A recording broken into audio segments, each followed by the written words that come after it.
بسم الله الرحمن الرحيم والنجم إذا هوى ما ضل صاحبكم وما غوى. Especially few things, important things about their lives, like Ismail alayhi salatu wassalam's childhood, and then after he grew up in a family life, وَكَانَ يَأْمُرُ أَهْلَهُ بِالصَّلَاةِ وَالزَّكَاةِ, that he used to command his family to perform salah and pay zakah, something admirable even in a prophet of Allah, such a great quality. That a person makes sure that he always reminds. Ishaq alayhi salatu wassalam, younger son of Ibrahim alayhi salatu wassalam, his son was Yaqub alayhi salatu wassalam.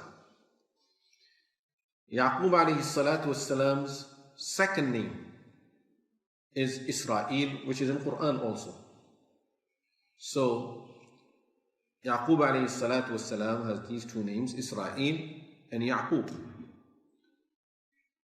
Yaqub alayhi salatu wassalam's son is Sayyidina Yusuf alayhi salatu wassalam.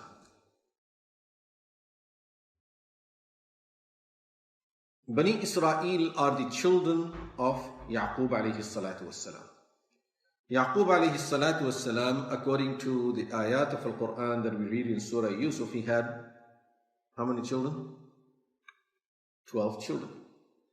So he had 12 children.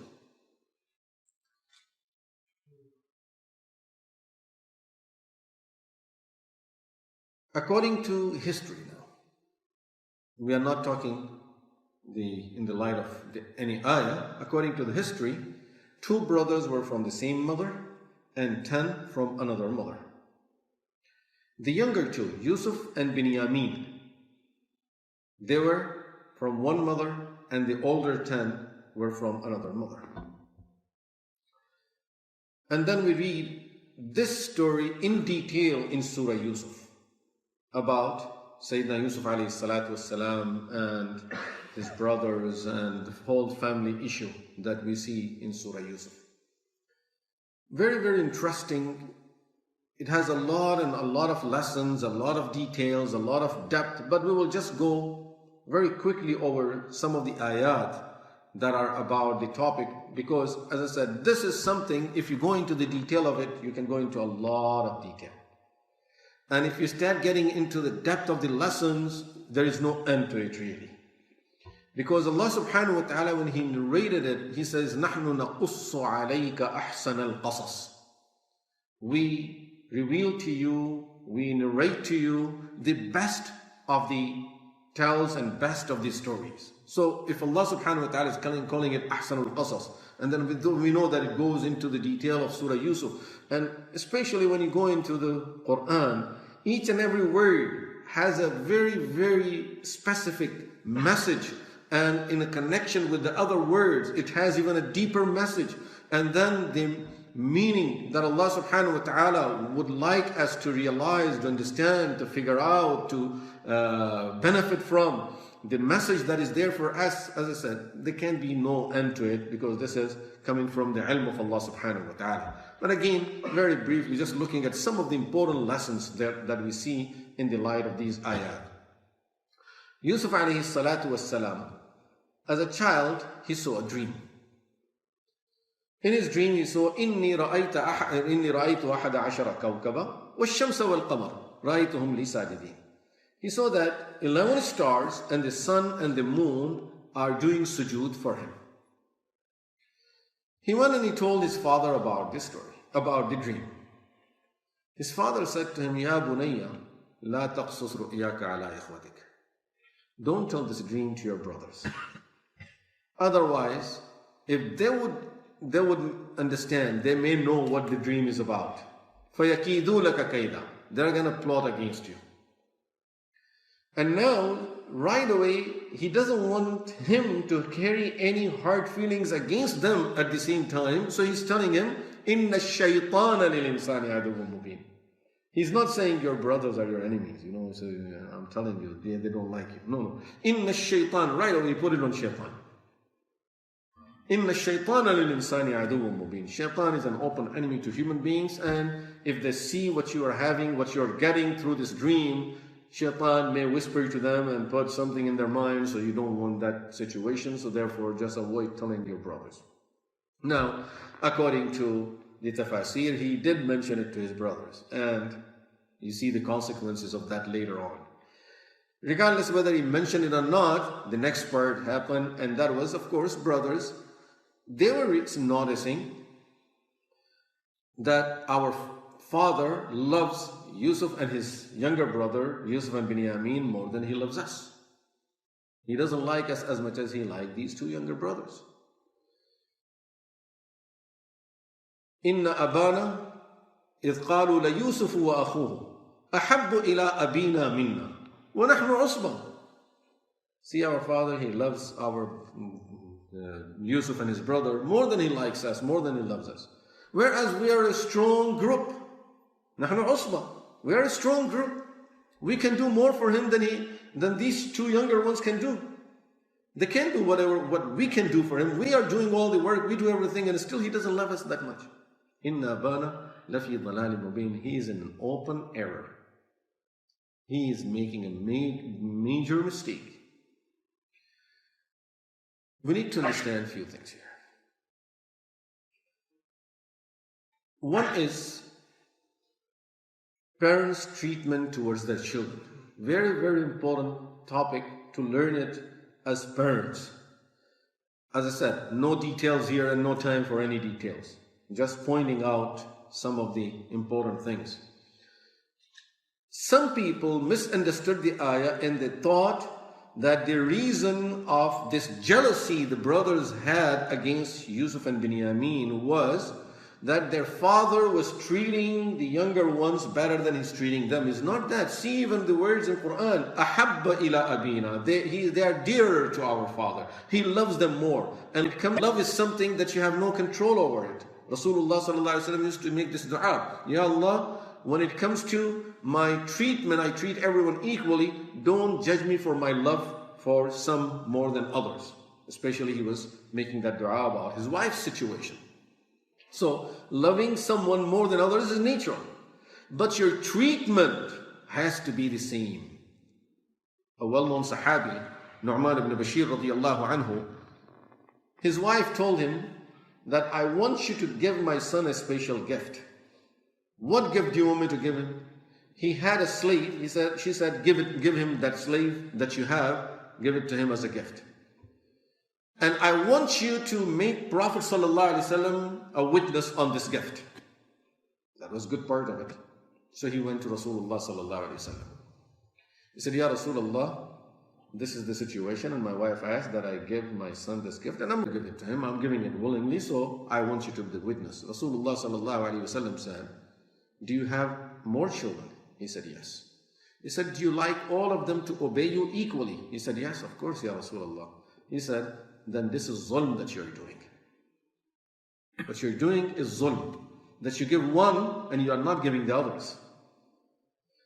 Ishhad alayhi ghayri. Ashhad alayhi ghayri. Find someone else to witness it, because فَإِنِّي لَا أَشْهَدُ عَلَى جُورٍ. I do not witness for injustice. This is zulm, injustice. I'm not going to witness on it. And therefore, scholars, tabi'een, and many scholars after that, they have said, we have to show equality between treatment, in treating our children, hatta fil qubla, even in kissing them. That they should not feel, some should not feel left out. Very, very important. Parenting is a very, very special privilege, and is a gift, and is a position that we need to learn more than we learn any other profession in the world. Just like we learn our profession that we work in, really parenting is a topic that every parent needs to learn it, but we don't learn it. And we don't have to go far to learn it. It's in Qur'an and Hadith. So, Yusuf Yaqub alayhi salatu wassalam is not treating them differently, but they see that he loves them more. What's the sign? He doesn't let Yusuf and Binyamin go out at all. Yes, when we ask him permission to go out, go away, go play something, he says, okay, you can go. He gives us permission, but he doesn't give them permission because he can't stay without them. Now, of course, he is not taking anything from the brothers. He's not taking any of their rights. He's not doing any zulm on them. But he's not letting the young one go. The young one may question that, why don't you let us go? That will be their problem. But it's not the problem of the older ones to object that why he's not letting them go. Got it? Here is a difference that we need to realize. One thing you will notice as we go further.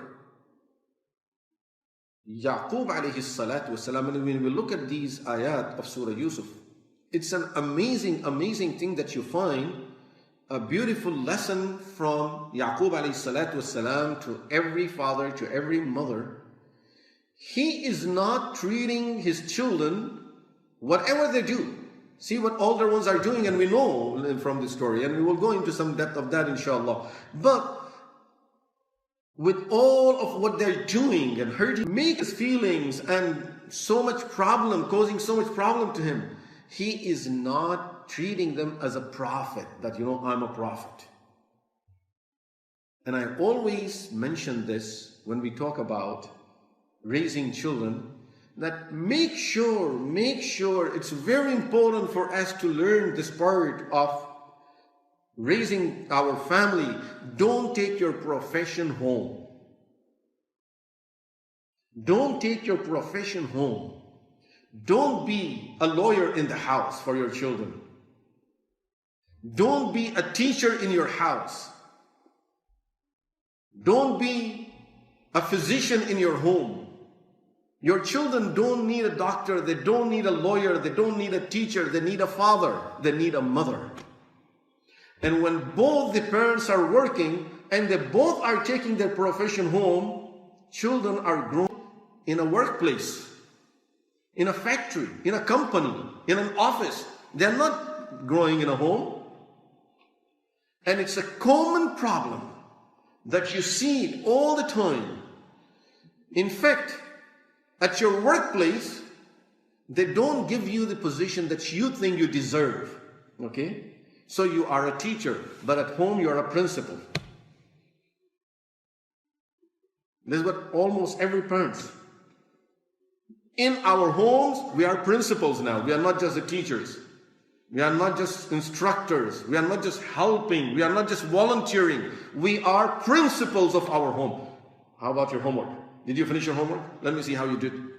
The only thing children hear from their parents is about their homework, their schoolwork, their teaching, their teachers, and how are they doing with their exams. That's all. That's the only conversation goes on in the house with the children. How are you doing? How are you feeling? Did you have your coffee? Did you get something like you like? You want me to get you something you want? Ready? Sit down. Do your homework. And the time you hear a noise from a child, he knows the next thing is you have to open your book and read. That's it. We are principals. And even in the house, the child has to write 100 times, I will not do this again.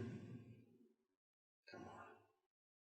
This is not a home. This is a school now. This is even something higher than a school. And you treat the 5, 6 years old harsher than they can be treated at the age of 17 and 18. 5-year-old child playing around, kick the glass. Are you playing? Don't you see? And you didn't even pick it up. Go, stand by the wall. Time out. Time out. Stand by the wall. And we get so impressed when we see, especially, why do we get time out for our young children? You know why? It's not so that they become very behaving children. It's not that. I'm telling you. And I'll tell you why I'm saying this.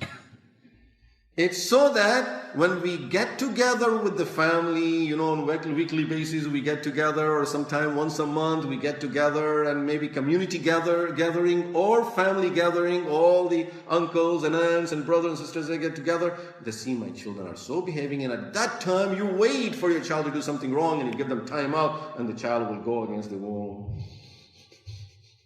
And everyone is so impressed, mashallah, their children are so behaving, they're so good. They told him out and they just went, and he stood and she stood, and then listen, and you tell my children to sit and they won't even listen and they will run away, and now we start comparing. Now, you come to the masjid. The child who in a family gathering is having time out and he has to sit and listen and eat and behave, running all over the place, and no one cares. See? Why are we teaching them that? It's not because running around is going to hurt them. It's so that we can show people how behaving our children are. Not only this, one more thing. We love our homes, and we like to decorate our homes properly. Everything is fragile. You have, mashallah, nice cabinet on this corner, then you have a table with a lot of lamps and glass and so many. Now, as soon as a child is going to run, he's going to hit something and break something. So, your fear is not about something that child is misbehaving. No, running around is not misbehaving. This is why he's allowed to run around in the masjid.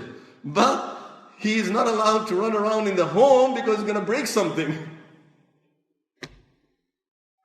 When we go to, we don't say it, but really, it's when you go to uncle's home, then you can run around. Someone is in trouble. Okay? So it's almost like telling them when we go to uncle's home, you can run around, break whatever you want over there, but not in our home. Anyway, point is that raising the children, we don't need to take our profession home and always be principals in our homes and just be on top of them that you know about homework, about it. Let them see other things also from you. Let them see you as parents. And then of course, you take care of that part also. It's not that never ask them about it, don't ask them about it. Ask them every day, it doesn't matter. But that should be a smaller portion comparing to what you really are for them. You are a father, you are a mother. So they should see that part. They should see your love there. They should see your concern there. They should realize that you're willing to sit with them, talk to them. No, little noise and they will have to read. And unfortunately, one thing I have to say this. Many times, for some of us who may be a little religious, that as soon as the children misbehave, you tell them, read Qur'an. So reading Qur'an is a punishment now. Really. From there on, they dislike reading Qur'an. If you do this, I'll take you to the masjid. So taking you to the masjid is a punishment. No. Make it a gift for them. If you behave good, I will take you to the masjid. On the way back, we'll eat ice cream. Make them feel good about it. In fact, we use these good things as punishment for them. And we make them dislike these things. Yaqub alayhi salam was saying, you notice in Yaqub alayhi salam's life, he is never treating his children and never saying, I'm a prophet and I get a revelation and angels come to me and you people best make sure that you behave good with me. And no. And he's not saying, you are misbehaving because I'm a prophet and you are my children, so you think your people are big. Keep that to yourself. You are a good man, that's fine, mashallah. Be a good father to them. You are a good person, mashallah is good, but be a good mother to them. This is what your children need from you. Also, you see Yaqub alayhi salatu wassalam, and we will go further, we will see that Yaqub alayhi salatu wassalam, throughout this time that he is going through that situation with his children, he doesn't just keep on using bad words to them. He is not just blaming them and putting them down and accusing them, you will notice, this is why I'm raising this question, so that you will see how he talks to them, what they're doing, and in return, how is he talking to them as a father. It's very important to learn these things. How many times we see Rasulullah sallallahu alaihi wasallam in his home, and when you read a hadith, you think something big is going to happen now today. Because you read the hadith, now his wife said this, his wife said this, and at the end you see a good word of love coming from Rasulullah sallallahu alaihi wasallam. He's not saying, I'm a prophet. How come you say this to me? And now issue a fatwa that she said this to a prophet. He doesn't go that way. So it's very, very important thing that we make sure that we be careful on how we talk to them, what type of words we use with them, how we treat them. Because after all, it's our responsibility that we raise them properly. So that's our responsibility. It's not their responsibility to take care of themselves or us. Of course, we teach them that responsibility of taking care of themselves, but it is our responsibility to teach them all of that. So now, brothers are jealous of Yusuf alayhi salatu wasalam and his brother. And they said, Yusuf wa akhuhu ahabbu ila abina minna wa nahnu usbah. Our father, inna abana lafi dalalin mubin. So now, what is the solution to this? Our father likes Yusuf more. He likes Binyamin more. We need to find a solution. What solution did they come up with? اقتلوا يوسف أو اطرحوه أرضا يخل لكم وجه أبيكم وتكونوا من بعده قوما صالحين.